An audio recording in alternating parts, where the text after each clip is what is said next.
We need to paint up a little bit more AdMech. We recently painted up the horses from the AdMech Combat Patrol, but now we need to move on to what I like to think as the AdMech Steampunk Batmen, which are the flyers that come in the box. And what we're going to be doing is painting these up in a very similar scheme to how we painted the horses, which is the Forge World sub-faction of Deimos. However, we are switching up a little bit so that they still look consistent, but we have a nice little bit of variance between the models on our army. As normal, we want to spend a little bit of time zenithal priming our models before we go and grab a black, and then use this to cover most of the metal areas as a base coat. We can leave elements like the guns alone for now, because we're going to be coming back with a brown contrast a little later for these areas. These models have a lot of metal details across them, especially in comparison to the horses that we've painted prior. Also, fun fact, these models are actually really fiddly to build. They were really annoying, which was probably compounded slightly by the fact that I built them in sub-assembly. But it's just worth noting, really annoying in comparison to the horses, which were quite a nice model set to build. With all of the metal areas blacked out and base coated, we can start to paint the metals themselves. Firstly, we're going to pick out all of the armour panels, which on these models are relatively small sections. We want these to be coloured in a nice shiny coloured metallic, and for this we're going to need to turn to our liquid metals, and we're going for a dark shiny blue. This will give us a really nice base coat, which we can come back to and work on later. But for now, we need to balance the rest of the colours on the model, giving us a starting point. So we can grab a little bit of a red contrast, come round and apply a base coat to all of the cloth elements. This is also the point where we will come back and slap down the earlier mentioned brown contrast across all of the weapons and any of the elements such as leather or rope. Now at this point we can go around and start on the actual metals, and generally what I would do with most models is kind of leave the metals to the end. So things like Space Marines, Towers, just general models that don't have a lot of metal elements, I would generally leave them to the end because there's going to be less chance of mistake on smaller amounts of metal elements when we're just painting them individually. However, on these particular models, there are a lot of metal elements across a lot of the model.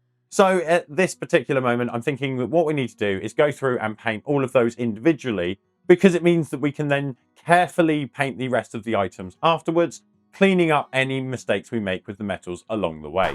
Metals, let's tackle them. We want to separate a few different elements, and we're going to be using gold and a silver. We want to start off with a dark silver and use this to go over all of the silver metal areas. This will be applied as a relatively thick overbrush, trying to make sure that all the metal areas are hit with this dark shiny base. On these models we are hitting the weapons, the backpacks and the wing frames, whereas elements like the mask, weapon accents and body parts are going to be getting a dark gold overbrush as a base, giving us a nice little separation between these parts of the model.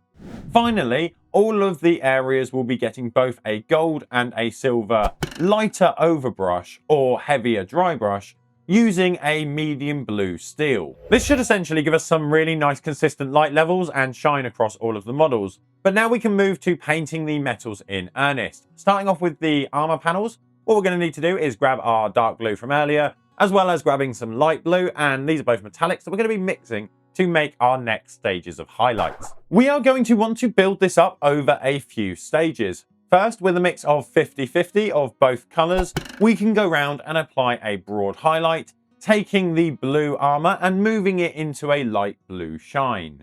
Then we need to mix more of the light blue into the range, giving us about 75% of the mix being our lighter colour, allowing us to go round and do a narrow highlight on all of the edges, as well as a quick edge highlight on all of the metal areas of this colour.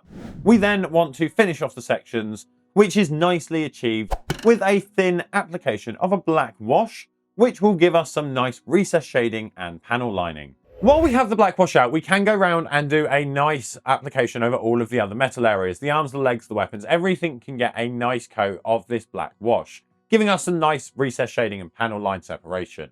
However, you will notice that by doing this, we are likely to dull down and obscure the shine of our metals. So to counteract that, once it's dry, we need to grab some shiny metals and get to work. We want to try and ensure that there's a little bit of variety across all of the models. So similar to how we've painted all of the metal elements in different ways, highlights and things like that, we're now going to be pushing those highlights to different points as well. So for all of the things like the equipment, though the membrane, wings and bits like that, we're going for a medium brightness silver for all of those. Whereas obviously all of the gold elements, we're going for a really, really nice bright gold.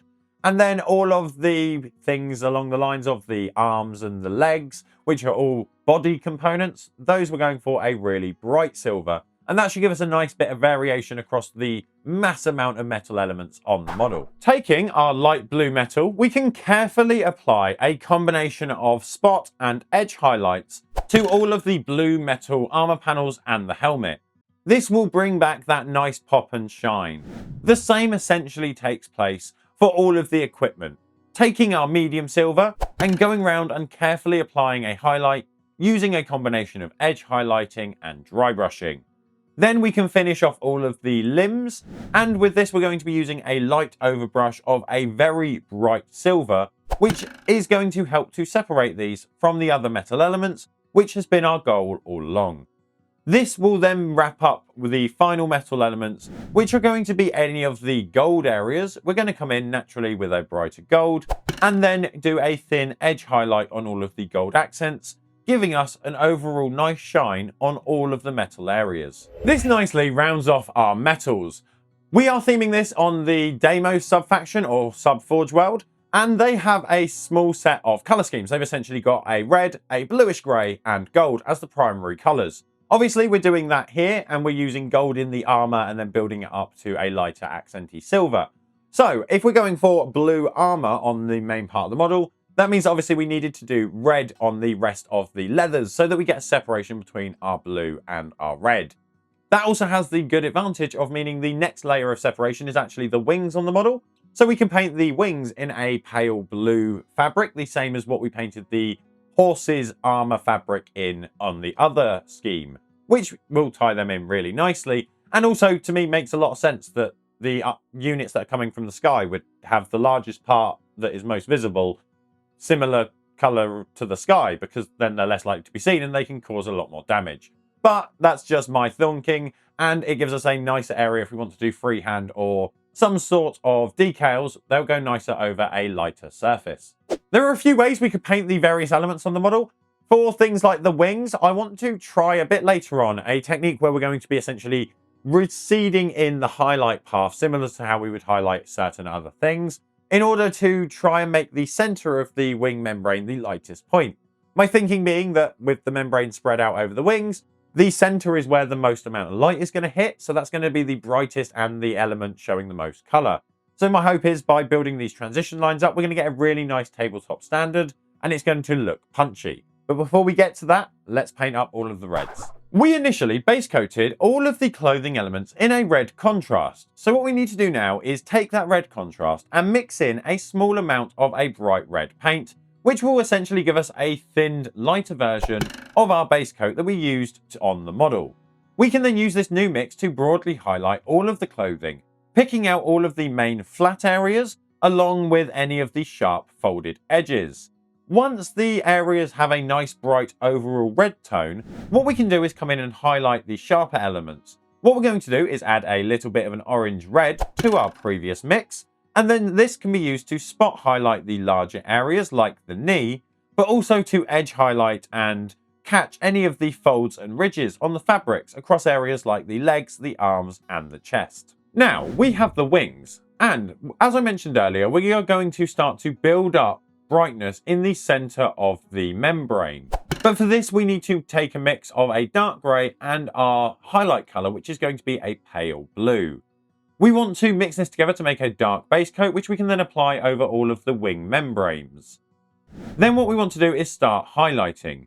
Layer 1, we want to add a little bit of blue into our last mix, and then use this to pick out the main sections of the wings, leaving the dark grey base coat in pretty much just the edges. Once this is dry, we add yet more blue to our previous mix and go in for a second layer. And again, here we're going to be picking out the middle section, essentially leaving a band of the last colour nearer the frame. Adding a little bit more blue, we can come in for level 3, and this is where you'll notice that the colour will start to shift more noticeably to our desaturated blue-grey rather than just a grey tone. This, as I said, is our third highlight, and we're going to be picking out the middle line as before, carefully going around and also catching the edge of all of the wing membranes this time, giving us a nice bright flare at the edge. This is because we're going to be coming in next with just a pure thinned light blue grey that we've been using, and then use this to pick out all of the edges, as well as apply a thin highlight down the very centre of the bands, giving us a bright pop of blue colour, and a nice brightness on the edge of all of the wing membranes with that nice crispy edge highlight. With this done, it essentially gives us a finished tabletop standard model or unit. I really like how these guys came out. I know they're not going to win any Golden Demon. Generally, no model that I paint probably could win a Golden Demon, but that's beside the point. There are things we could do to push this a little bit further, potentially, especially the wings. For tabletop standard, these are great. They've got a lot of punchy colour and shadow contrast because we've done quite harsh transitions, which from a further distance you don't notice as much. But if we were trying to paint it for more of a close-up examination, potentially we could go in and do a couple of glazes over those transition marks, similar to we've done in other videos, and then that will give us a nice blend that looks a lot better close up. But I think these look really, really nice. I think the wings frame the red rider or flyer quite well, and hopefully you agree and you think that it goes well with our knights that we've already painted. I obviously swapped the schemes around and did a little bit of variation, but I hope they look like they are still part of the same army. So let me know what you think. Do they look consistent? Should I just paint these guys exactly the same as I painted the horsemen without any changes? I'd be interested to know. Obviously, if you haven't seen how we've painted up the horsemen, then you need to see that, and you can find that here. Otherwise, do remember to subscribe so that we can see you next time.